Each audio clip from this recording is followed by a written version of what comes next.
The colony of Brighthaven was a peaceful place. It sat on a green world called Gaia 7, far from Earth, but full of hope. 12,000 humans lived there. They grew food. They built homes. They raised their children under alien skies that looked almost like home. The school was the heart of the colony. 847 children went there every day. They learned to read. They learned about Earth. They played in the fields during breaks and laughed in ways that made their parents smile. Life was simple and good. Dr. Kim Yuna ran the medical center. She was a small woman with kind eyes and steady hands. She had delivered many of these children into the world. She knew their names, their birthdays, their favorite foods. To her, they were not just patients. They were family. On the night everything changed, Yuna was working late. She was checking supplies when she heard the first explosion. The sky lit up with strange lights. Ships came down from above. They were not human ships. They were dark and angular, covered in symbols no one recognized. The Veth had arrived. The Veth were tall beings with gray skin and 4 arms. They had heard of humans, but never met them. To the Veth, humans were weak creatures. Soft, emotional, perfect for labor. And human children, they believed, would make the best workers. Young enough to train. Strong enough to last. They came with weapons that made no sound. Soldiers moved through the streets like shadows. They went straight for the housing blocks where families slept. They broke down doors. They pushed parents aside. They took the children. Park Miso was 9 years old. She woke up when a gray hand grabbed her arm. She screamed for her mother. Her mother ran toward her, reaching out crying. A Veth soldier knocked her down with one swing. Miso was carried away into the night, still screaming. Jung-sung was 11. He tried to fight. He kicked and bit and yelled. A Veth looked at him with cold eyes and said something in their language. Another soldier hit Sung on the head. He went quiet. They threw him into a transport ship with dozens of other children. Some children did not make it to the ships. A boy named Baek-jun was only 6. He was small and sick with a fever that night. When the Veth grabbed him, they scanned his body with a device. The device beeped red. The soldier looked at June for a moment. Then he dropped him on the ground and shot him with a beam of light. June did not move again. 30-4 children were killed that night. Too sick, too young, too difficult. The Veth did not see them as lives. They saw them as broken tools, not worth carrying. 203 children were taken. When morning came, Brighthaven was silent. Parents walked through the streets like ghosts. They called names that no one answered. They found small shoes in the dirt. Toys dropped in panic. Blood on doorsteps. Dr. Kim Yuna found the bodies. She walked into the community center where the Veth had gathered the rejected children before killing them. She saw them lying on the floor. Small bodies. Still faces. Some still wore their sleeping clothes. One girl clutched a stuffed rabbit. Yuna fell to her knees. She had delivered that girl 3 years ago. She had held her in her arms and told her mother that she was healthy and beautiful. Now she was gone. Yuna did not scream. She did not cry. Something inside her went cold and hard like ice. She stood up, walked to the communication room, and sent a message to Earth. Her voice was flat and empty. This is Dr. Kim Yuna of Brighthaven Colony. We have been attacked. Our children have been taken. Many are dead. Send help. Send everyone. 18 hours later, a ship appeared in orbit. The UEF patrol vessel Vigilance had come. Captain Park Tae came down to the surface with his officers. He was a tall man with a hard face and calm eyes. He had fought in 3 wars. He had seen death many times. But nothing prepared him for Brighthaven. He walked through the colony in silence. He saw the broken doors, the empty beds, the parents holding each other and crying. He saw the photographs of smiling children pinned to walls and held in shaking hands. Lieutenant Kong Dae walked beside him. He was young and had never seen anything like this. His hands trembled. His voice cracked when he spoke. "Sir, who did this?" "We will find out," Park Tae said. They reached the community center. The bodies had been covered with white sheets, but the shapes were still clear. Small shapes. Too small. Park Tae stopped walking. He stood there for a long time. An old woman approached him. Her name was Grandmother. Oh, she had lost 2 grandchildren that night. Her eyes were red but dry. She had no more tears left. Captain, she said. They took our babies. They killed them like animals. What will you do? Park Tae looked at her. Then he looked at the white sheets on the floor. He knelt down beside the smallest one. With gentle hands, he lifted the corner of the sheet. He saw a small face. A boy, maybe 5 years old. He had freckles on his nose. Park Tae put the sheet back down. He stood up slowly. Find out who did this, he said to Kangdae. His voice was quiet but heavy like thunder before a storm. Find out their names, their home, their leaders, everything. And then, sir? Park Tae turned to look at his officer. His eyes were no longer calm. They burned with something dark and ancient.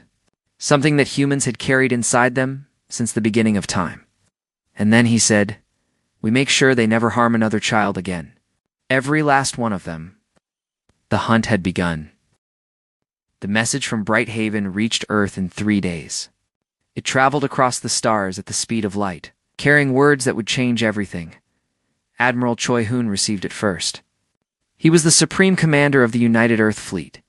He had served for 40 years. He had gray hair and a face full of lines from years of hard decisions. He sat in his office and watched the video from Dr. Kim Yuna. He saw the bodies. He heard the numbers. 203 taken. 34 dead. His hands gripped the edge of his desk until his knuckles turned white. He played the video again and again. Each time, his jaw tightened more. Within hours, the news spread across Earth and every human colony. People watched on screens in their homes, their offices, their ships. They saw photographs of the children. They heard the crying of parents. They watched as a mother held up a small dress and begged for someone to bring her daughter back. The reaction was immediate. In Seoul, people gathered in the streets. They held candles and pictures of the children. In New York, crowds stood in silence for hours. In the colonies on Mars and Titan, workers stopped what they were doing and wept. Then the grief turned into something else. Director Bae. Mina led the Earth's intelligence services. She was a small woman with sharp eyes and a sharper mind. She worked through the night, pulling together every piece of information about the attackers. The Veth Dominion. She reported to Admiral Choi Hae-in the next morning. They control 8 star systems about 200 light-years from Gaia 7. Population of 40 billion.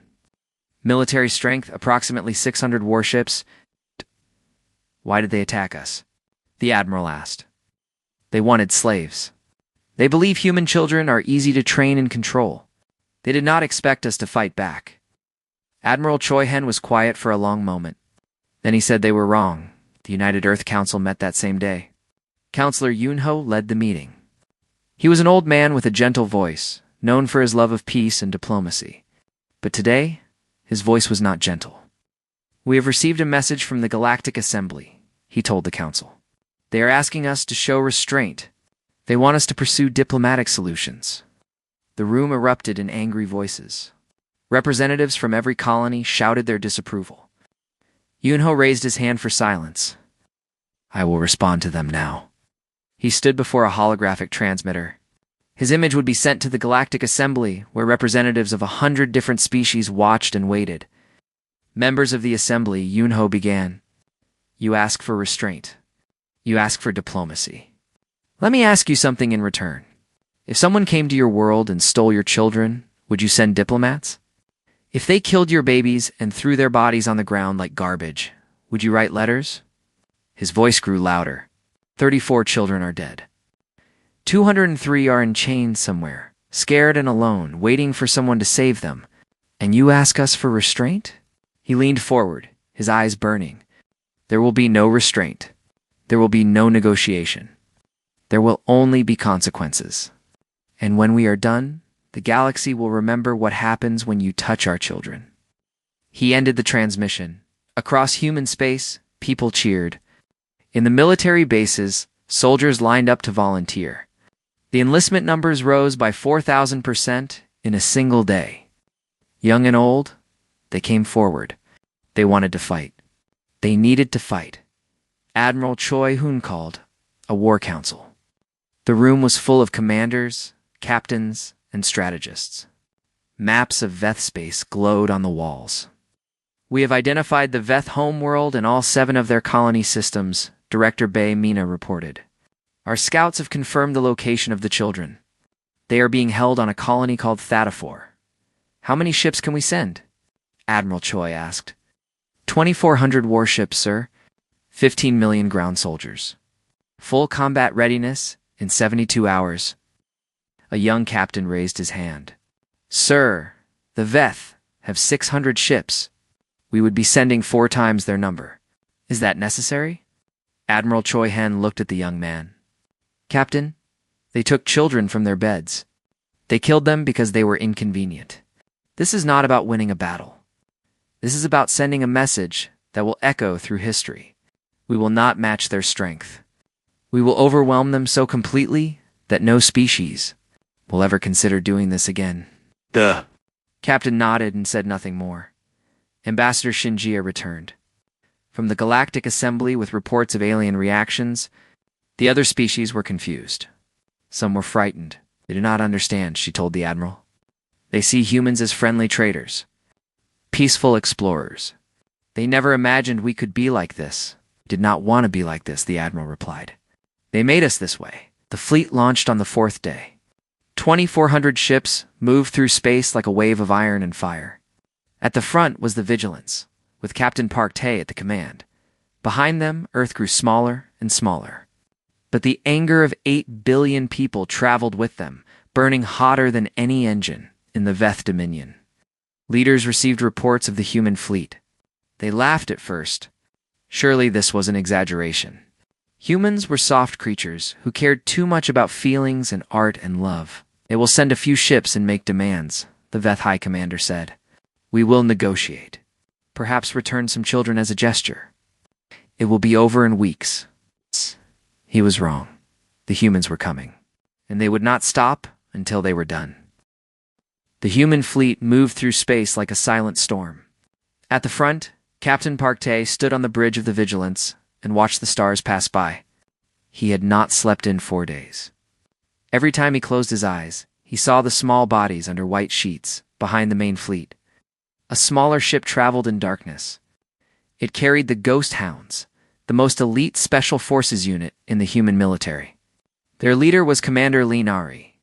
Nari was a woman of 40 years with short, black hair and scars on her hands from many battles. She had trained for 20 years. She had completed missions that most people never heard about, but she had never felt anger like this before. "Our mission is simple," she told her team. "Find the children. Bring them home. Everything else is secondary." One of her soldiers, a young woman named Jang Hana, sat in the corner cleaning her weapon. Her hands were steady, but her eyes were wet, Commander Hana said. "My brother Sung is one of the children they took. He is 11 years old. He likes to draw pictures of spaceships." Nari walked over and put a hand on Hannah's shoulder. "We will find him. I promise you." The first contact with Veth forces came at a border outpost called Station Krell. The Veth had 92 ships defending it. They expected the humans to stop and negotiate. Captain Park Tae opened a communication channel. The Veth commander appeared on screen.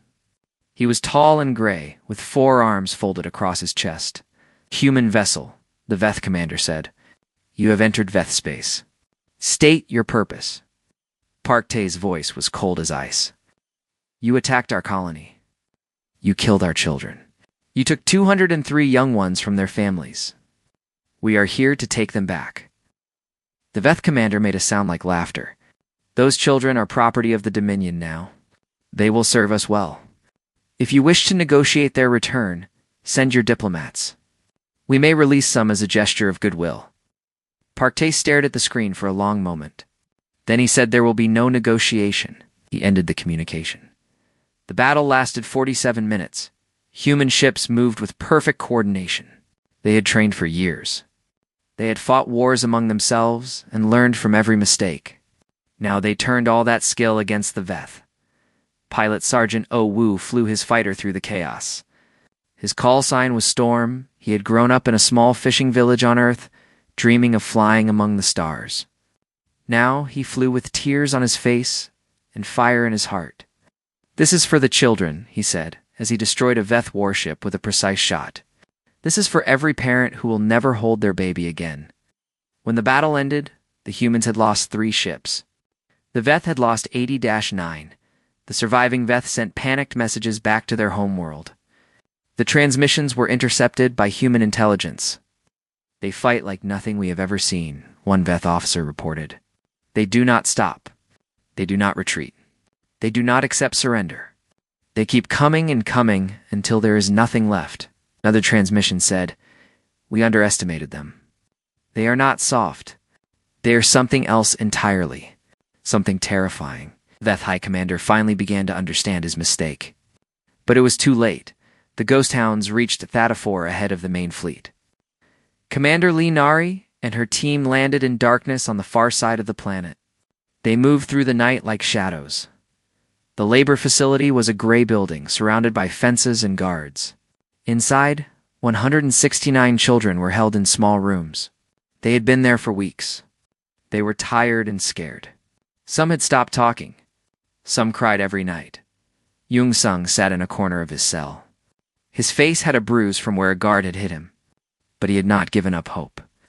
Every night, he drew pictures in the dust on the floor. Spaceships, his sister Hannah, his home on Bright Haven.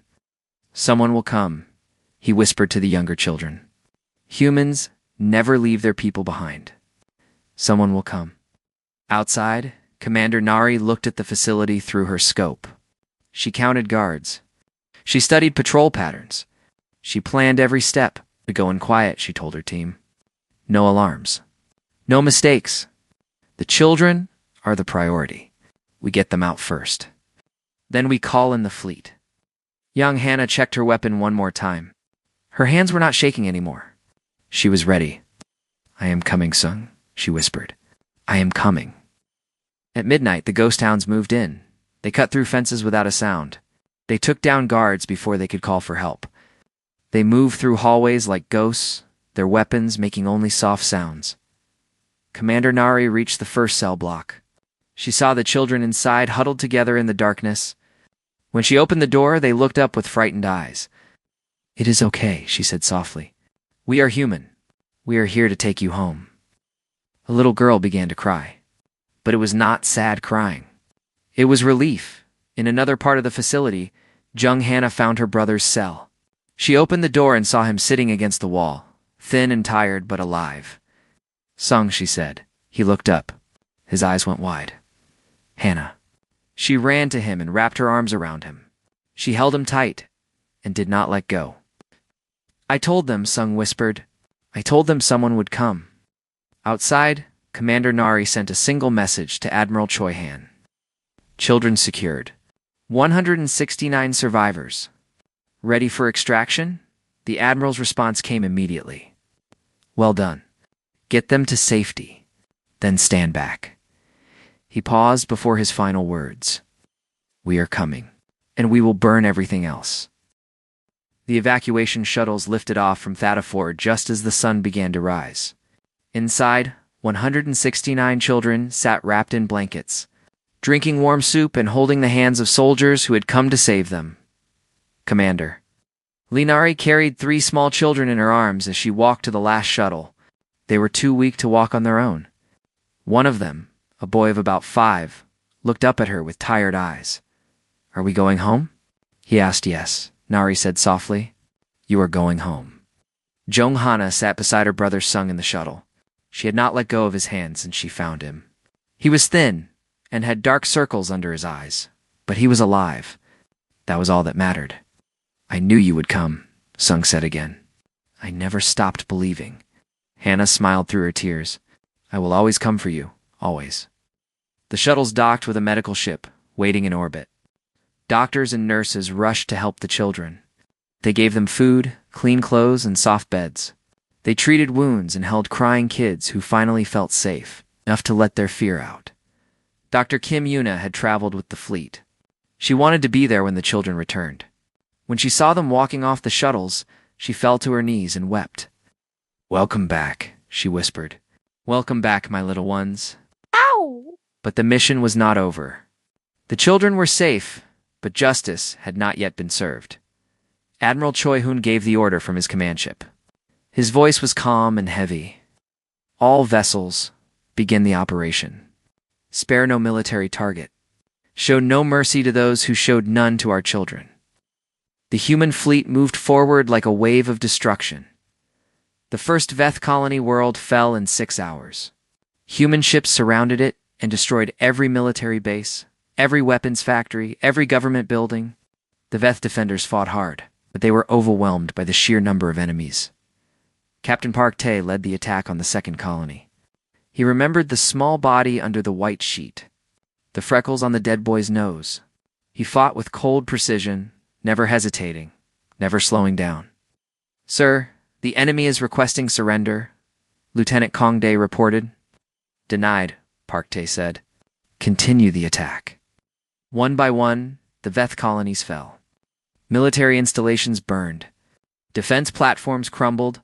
Ships tried to flee but were hunted down and destroyed. The Galactic Assembly watched in horror. They sent messages asking the humans to stop. Ambassador Shinjia read their pleas and set them aside. "Where were these pleas when our children were being murdered?" she said. "Where was the Assembly's concern when babies were thrown away like garbage? We will stop when we are finished, not before." The Veth government made its first official attempt at surrender on the 9th day of the war. The Veth High Commander sent a message directly to Admiral Choi Han. "We admit our mistake," the message said. "The attack on your colony was wrong. We are willing to pay reparations. We will punish those responsible.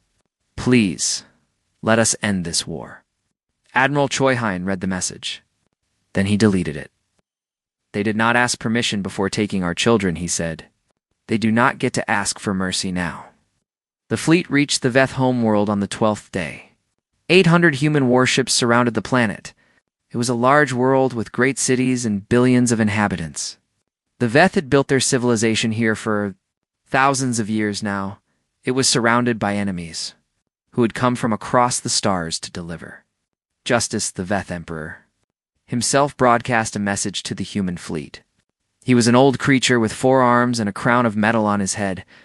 His voice trembled as he spoke. "Please," he said. "This was the work of a few rogue commanders. Our people are innocent. We did not all support this action. Show mercy, and we will do whatever you ask," Captain Park Tae responded. His face appeared on screens across the Veth homeworld. He looked at the Emperor with eyes that held no warmth. "You knew," Park Tae said. "Your government approved the raid? Your military carried it out. Your people celebrated when they heard human children would become your slaves. Every institution in your empire enabled the suffering of innocent kids." He paused. "There is no mercy for those who prey on the innocent." The bombardment began. Human ships fired on military targets across the planet. Defense systems, government buildings, weapons factories, communication centers. One by one, the symbols of Veth power were reduced to rubble. The Veth fleet tried to fight back. It was a brave attempt, but hopeless. They were outnumbered and outmatched. Within hours, their ships were burning in orbit. The bombardment lasted 3 days. When it was over, the Veth Dominion was no more. Their homeworld was in ruins. Their colonies were broken. Their fleet was destroyed. 40 billion individuals had been reduced to scattered survivors with no home to return to. A small number of Veth were allowed to live. They would be refugees now, wandering the galaxy with nothing. They would carry the memory of what happened for the rest of their lives. Admiral Choi Han made one final broadcast to the galaxy. His words were translated into every language and sent to every corner of known space. "Let this be a lesson," he said. "Humanity does not seek war. We want peace. We want to explore and trade and make friends among the stars. But we protect our children with everything we have. If you harm them, there is no corner of the universe where you can hide. We will find you. We will end you. This is not a threat. It is a promise. The message ended. The fleet began the long journey home. In the medical ship, Jung Sung looked out a window at the stars. His sister Hannah stood beside him. "Is it over?" He asked. "Yes," Hannah said. "It is over. You are safe now." Sung nodded slowly. Then he pulled out a small piece of paper. On it, he had drawn a picture of a spaceship flying toward Earth. "I want to go home," he said. Hannah smiled and hugged him close. "We are going home." 10 years passed. The galaxy had changed. The empty space where the Veth Dominion once stood was now just a dark spot on star maps. No one traveled there anymore. No one wanted to remember, but everyone remembered the lesson. The Galactic Assembly created new laws in the first year after the war. They called them the Bright Haven Accords. These laws protected the children of all species. No government could harm, enslave, or abuse the young of any civilization. The punishment for breaking these laws was complete. Isolation from galactic trade and travel. Every species signed the accords. No one argued. No one refused. On Gay 7, the colony of Bright Haven had been rebuilt. The streets were clean again. The fields were green again. Families walked through the parks, and children played under the trees. But a new building stood in the center of town. It was made of white stone and surrounded by flowers. Inside, 34 names were carved into the wall. The names of the children who never came home. Every year on the anniversary of the attack, people gathered at the memorial. They brought flowers and candles and photographs. They spoke the names of the lost children out loud, so they would never be forgotten. Dr. Kim Yuna came to the memorial every year. She was older now, with gray in her hair and more lines on her face, but her eyes were still kind. She ran a recovery center for the survivors of the attack. Many of them were teenagers now. She helped them heal from their memories and build new lives. "Some wounds never fully close," she often said, "but we can learn to live with them. We can find joy again." Jung Sung was 19 years old now. He had grown tall and strong. The bruises on his face were long gone, but he still had nightmares sometimes. On those nights, he would call his sister Hannah, and they would talk until the sun came up. He was studying to become a teacher. He wanted to work with children, to make them feel safe and loved. He wanted to be the kind of person who protected the young. Just as others had protected him, Hannah had left the military after the war. She could not fight anymore. Instead, she worked on Bright Haven as a counselor, helping families who had lost someone. She lived in a small house near the memorial, and she visited it often. Commander Lee Nari had retired too. She lived in a quiet place on Earth, in a house by the sea. She spent her days tending a small garden filled with flowers from many different planets. She never talked about the war unless someone asked, but she kept a photograph on her shelf of the 169 children she had helped rescue. Every morning, she looked at it and smiled. Captain Park Tae had become Admiral Park Tae. He still served in the fleet, but he was tired now. The weight of what he had done never left him. He did not regret it, but he carried it with him always. On the 10th anniversary, he came to Bright Haven for the memorial ceremony. The whole colony gathered to hear him speak. He stood before the crowd in his uniform, looking at the wall of names. 10 years ago, he began, we lost 34 children. They were killed because someone saw them as things instead of people. They were killed because a distant empire thought our love made us weak. He paused and looked out at the crowd. Survivors of the attack stood with their families. Parents held their children close. Old soldiers stood with tears in their eyes. We did not want war, he continued. We never want war. We came to the stars looking for peace, for discovery, for connection. We built colonies like this one because we dreamed of a better future for our children. His voice grew stronger. But the galaxy learned something about humanity 10 years ago. They learned that our love is not weakness. It is our greatest strength. We protect our children with everything we have. We do not forgive those who harm them. We do not forget. He raised his hand toward the memorial. These 34 names remind us of the cost. They remind us that peace must be guarded. They remind us that evil exists and must be faced. He lowered his head. To the families who lost someone, we will never forget them. To the survivors who carry scars, you are not alone. To the galaxy watching, remember what you saw. And think carefully before you ever harm human children again. The ceremony ended with silence. No applause. No cheering. Just quiet respect for those who were gone. Afterward, Jung Sung walked up to Admiral Park Tae. The old soldier looked at the young man with tired eyes. You saved me, Sung said. You and my sister and Commander Nari and all the others. You came for us when we had given up hope. Park Tae put a hand on Sung's shoulder. We will always come.